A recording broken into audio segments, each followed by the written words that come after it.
Hello everyone, welcome back to my channel. आज हम बात करने जा रहे हैं about the minor disorders of the neonates. Welcome. चलिए बिना किसी टाइम वेस्ट किए आगे बढ़ते हैं। So what do you mean by a newborn और न्यूनेट? जो भी बच्चा अप टू 28 डेज का होता है उसको हम बोलते हैं न्यूबॉर्न और न्यूनेट। ठीक है। अब हम देखते हैं कि माइनर डिसऑर्डर्स में क्या क्या आते हैं। इसमें बहुत सारे मतलब माइनर डिसऑर्डर्स मतलब कि जो घर में हम ठीक कर सकते हैं, जिसमें ज़्यादा दवाई वगैरह की ज़रूरत नहीं है। इसमें आते हैं sticky eyes, physiological jaundice, stuffy nose, oral thrush, excessive crying, vomiting and regurgitation, constipation, diarrhoea, congenital phimosis.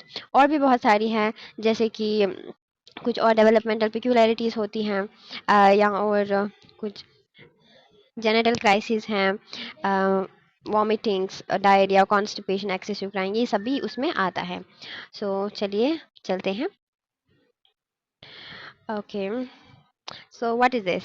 ये है स्टिकी आइज।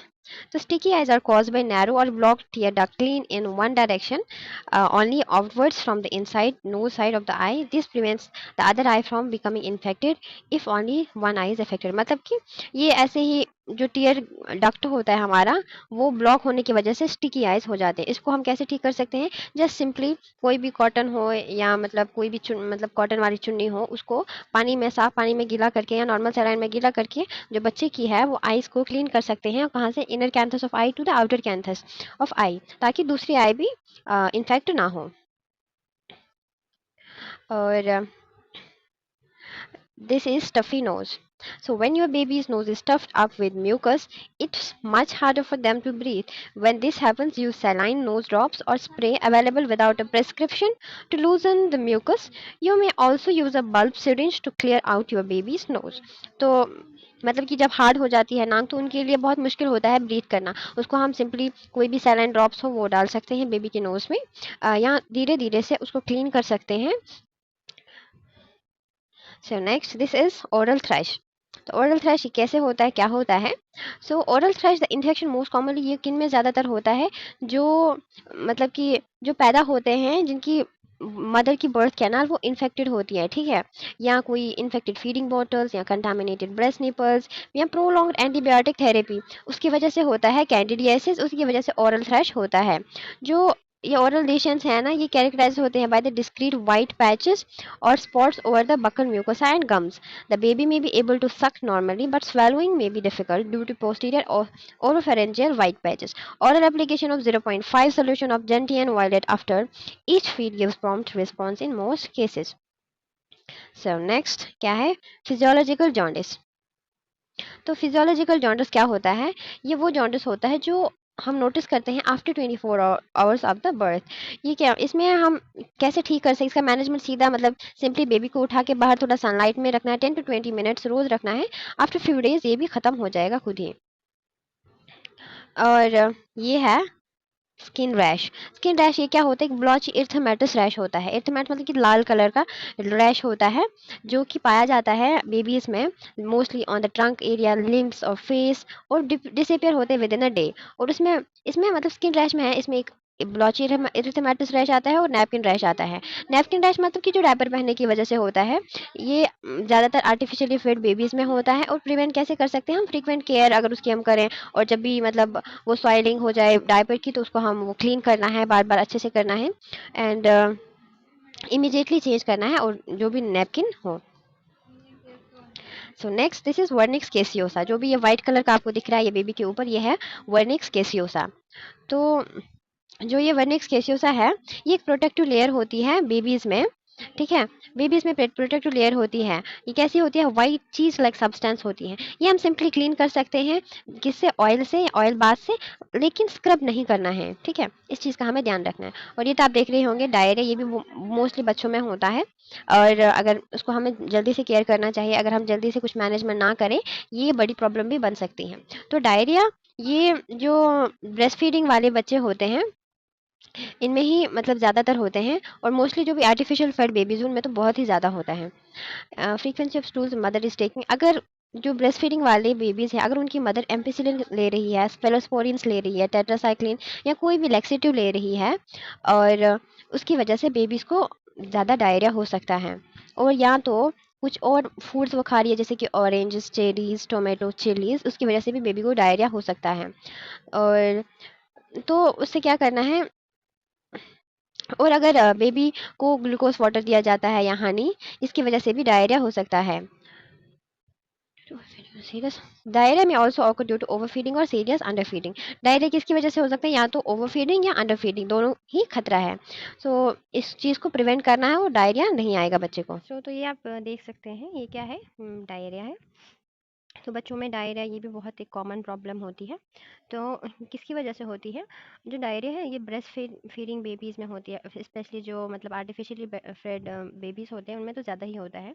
और उन जो भी ब्रेस्ट फीडिंग बेबीज़ होते हैं जिनकी मदर्स जो कि एम्पिसिलिन ले रहे हैं, सेफेलोस्पोरिन, टेट्रासाइक्लिन या कोई भी लेक्सेटिव ले रहे हैं, और उसके बाद एक्सेसिव कंजप्शन करते हैं किन चीज़ों का, जैसे कि वो ऑरेंजेस ज़्यादा खा रहे हैं, चेरीज़, टोमेटोज़ और चिलीज़ ज़्यादा खा रहे हैं, तो उसकी वजह से बच्चे को जो है डायरिया हो सकता है। और कभी-कभी हम क्या करते हैं, हम बच्चे को ग्लूकोज़ वाटर या हनी वो सब कुछ देते हैं, तो उसकी वजह से भी बेबी को डायरिया हो सकता है। और ओवरफीडिंग एंड अंडरफीडिंग की वजह से भी डायरिया होता है, ठीक है? तो ये सब चीज़ें हमें अवॉइड करनी चाहिए ताकि बेबी को डायरिया ना हो। और अगर डायरिया हुआ है तो उसके बाद हम बना सकते हैं घर पे वो ग्लूकोज़ वाटर का वो सॉल्यूशन बना सकते हैं। 1 पिंच सॉल्ट, 1 फिस्ट शुगर और गर्म पानी 1 लीटर में वो मिक्स करके वो बच्चे को पिला सकते हैं, ठीक है? ओके, सो नेक्स्ट, तो ये आप देख सकते हैं, ये क्या है, ये भी एक बच्चों में एक माइनर डिसऑर्डर है। ये जो है ये आप देख सकते हैं बच्चे में जो ये है यहाँ पे मतलब ब्रेस्ट थोड़े से स्वोलन हो गए हैं, तो इसको बोलते हैं हम मेस्टाइटिस नियोनेटोरम। और ये जो है, ये जो पीरियड्स टाइप का होता है, ये ब्लड डिस्चार्ज, म्यूकस डिस्चार्ज जो होता है, जो फीमेल बेबीज़ होते हैं उनमें पहले दिनों की में होता है। तो ये दोनों चीज़ें जो हैं ये किसकी वजह से होती हैं, ये मदर के हार्मोन्स की वजह से होते हैं। तो ये बिल्कुल नॉर्मल है, इसमें कुछ घबराने वाली बात नहीं है। विद इन डेज ये सब कुछ ठीक हो जाता है। मेस्टाइटिस नियोनेटरम और अ, दूसरी है वेजाइनल ब्लीडिंग, ठीक है? Mastitis neonatorum and vaginal bleeding. उसके बाद जो मेस्टाइटिस नियोनेटरम, उसका मैनेजमेंट हम कर सकते हैं लोकल मसाज या फोमेंटेशन, और सब कुछ वो मदर को रिएश्योर करना है कि ये सब कुछ नॉर्मल है, अब घबराने की कोई भी बात नहीं है। वेजाइनल ब्लीडिंग भी है, ये विद इन 2 to 4 डेज ये सब कुछ ठीक हो जाए। बस मदर को बोलना है कि जेनिटल क्लींजिंग अच्छे से करें। और ये तो आप देख ही रहे हैं, ये वॉमिटिंग ये भी बच्चों में बहुत कॉमन होता है। तो वॉमिटिंग किसकी वजह से होती है, वॉमिटिंग होती है जब स्टमक की इरिटेशन हो। किसकी वजह से स्टमक की इरिटेशन हो सकती है, अगर वो एमनियोटिक फ्लूइड को स्वालो करता है, ठीक है?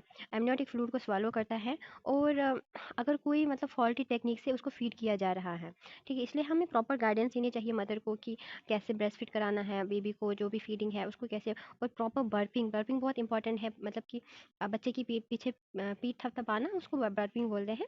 और वो मदर को सिखाना है हमें, और ताकि जो वॉमिटिंग ना हो। और अगर वॉमिटिंग परसिस्ट कर रही है, मतलब कि बहुत देर तक रह रही है, तो ये इसका कॉज कुछ और हो सकता है, तो उसको डॉक्टर के पास जाने की ज़रूरत है।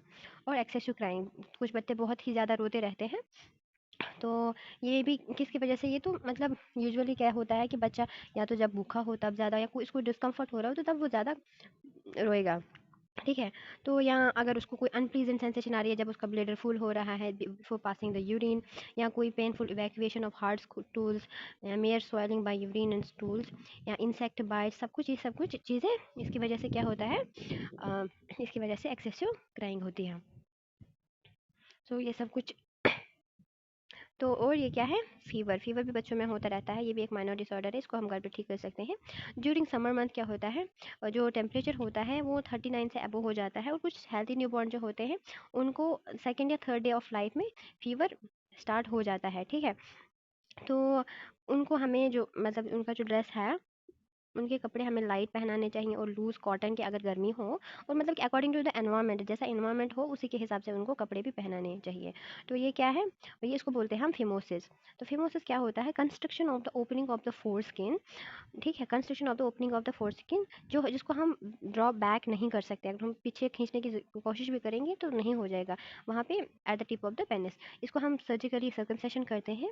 ये अदर ऑप्शन होता है to treatment of the phimosis. और जो सर्कमसेशन होता है वहाँ पे हम फोर स्किन को परमानेंटली रिमूव करते हैं। और बस आज के लिए इतना ही, होप आपको समझ आ गया होगा।